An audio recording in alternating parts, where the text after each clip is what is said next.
Hello friends, welcome to my channel. આજે આપણે બનાવીશું ફરાળી સક્કરિયા વડા. એકદમ ટેસ્ટી એવા સક્કરિયા વડા આજે આપણે બનાવવાના છે. તો શરૂઆત કરીશું. મેં અહીંયા 500 ગ્રામ સક્કરિયા લીધેલા છે. સક્કરિયાને આપણે સારી રીતે ધોઈને આને આપણે વરાળથી બાફવાના છે. તો સક્કરિયા બફાય ત્યાં સુધી આપણે આગળની પ્રોસેસ કરીશું. મેં અહીંયા હાફ કપ મોરૈયો લીધેલો છે અને મોરૈયાને આપણે ક્રશ કરી લઈશું જેથી એનો દરદરો લોટ થઈ જાય.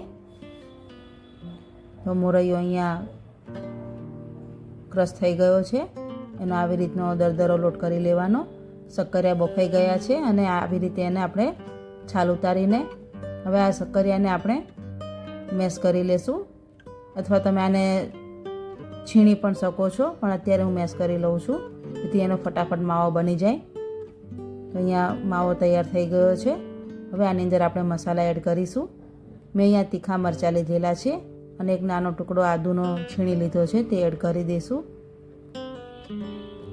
ફ્રેન્ડ્સ, આ વડા ફટાફટ બની જાય છે, તો તમે ઘરે જરૂર બનાવજો.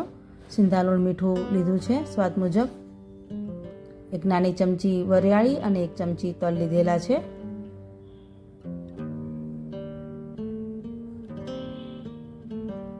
અને આપણે જે મોરૈયાનો લોટ કરેલો હતો તે પણ એડ કરી દેવાનો. અને અહીંયા હાફ કપ રાજગરાનો લોટ લીધેલો છે, તે એડ કરી દેવાનો. રાજગરાનો લોટ કરકરો લીધેલો છે. એક લીંબુનો રસ એડ કરવાનો અને લીલા ધાણા. હવે બધું સારી રીતે આપણે મિક્સ કરી લેશું. સિંગદાણાનો ભૂકો એડ કરી દેવાનો. તમે સિંગદાણા થોડા ક્રન્ચી રાખવા હોય તો કચરા ક્રશ કરી લેવાના. હવે બધું સારી રીતે મિક્સ કરી લેવાનું છે અને હાથમાં તેલ લગાવીને નાના નાના વડા બનાવી લેશું આપણે. મેં આ બધા માવાના વડા બનાવી લીધા છે. હવે એક બાઉલમાં રાજગરાનો લોટ લેવાનો અને અંદર સિંધાલુણ મીઠું એડ કરી દેવાનું અને પાણી નાખીને આપણે જેમ બટાકા વડાનું ખીરું બનાવીએ છીએ તેવી રીતે જ આનું ખીરું બનાવવાનું છે. બહુ જાડું નહીં અને બહુ પાતળું નહીં, એવું મીડિયમ ખીરું બનાવવાનું છે જેથી સક્કરિયા વડાનું ઉપરનું પડ છે તે એકદમ ક્રિસ્પી બને છે.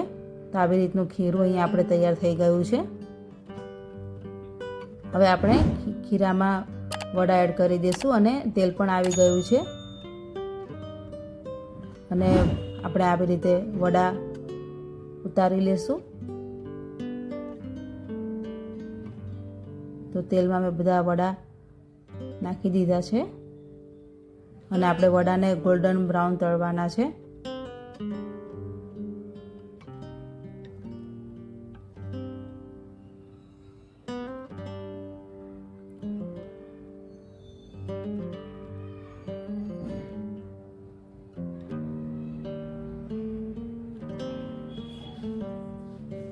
તો ફ્રેન્ડ્સ, અહીંયા આપણે વડા ગોલ્ડન બ્રાઉન તળી લીધા છે.